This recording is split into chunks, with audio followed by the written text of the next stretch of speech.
Mais toi, Israël, mon serviteur Jacob, que j'ai choisi, tu es mon serviteur Ésaïe, 41, 8, 9. Voici mon serviteur que je soutiendrai, mon élu, en qui mon âme prend plaisir. J'ai mis mon esprit sur lui, il annoncera la justice aux nations. Ésaïe 42, 1. Qui est aveugle sinon mon serviteur est sourd, comme mon messager que j'envoie? Qui est aveugle comme l'ami de Dieu, aveugle comme le serviteur de l'Éternel? Ésaïe 42, 19. Voici mon serviteur, Ésaïe 52, 13. Dans tous ces passages, une lecture attentive du contexte montre clairement qu'il ne s'agit pas partout d'un seul et même serviteur. Deux serviteurs sont mentionnés, un au chapitre 41 et un autre au chapitre 42 et 52. Le premier est une source d'amère déception, tandis que le second fait la joie de son Dieu. Ils sont des instruments, l'un de défaite et d'opprobre, l'autre de triomphe et de gloire. Avec le chapitre 40, on voit s'ouvrir de nouvelles perspectives, promesses de bénédiction, certitudes d'un avenir meilleur surgissent inopinément. Mais tous ces espoirs sont fondés sur l'œuvre du second serviteur.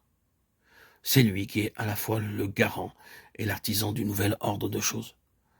Et si les nations doivent en bénéficier, si leurs désirs doivent se réaliser, si la justice doit leur être assurée, ce ne sera que grâce à ce serviteur en qui Dieu a pris plaisir.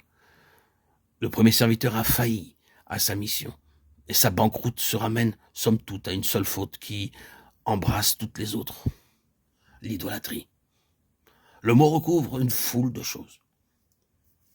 Dans l'Ancien Testament, l'idolâtrie est simplement le culte offert à des idoles, dieux de bois et de pierre. Et la plupart du temps, même de nos jours, c'est encore la seule idée qu'on se fait de l'idolâtrie. Mais le Nouveau Testament établit clairement que c'est dans le cœur ou dans l'esprit que l'idolâtrie a son siège. Le mot a donc une portée infiniment plus grande et notre définition doit s'élargir. La cupidité, nous est-il dit, est une idolâtrie. Un cœur partagé, voilà en deux mots ce que c'est que l'idolâtrie.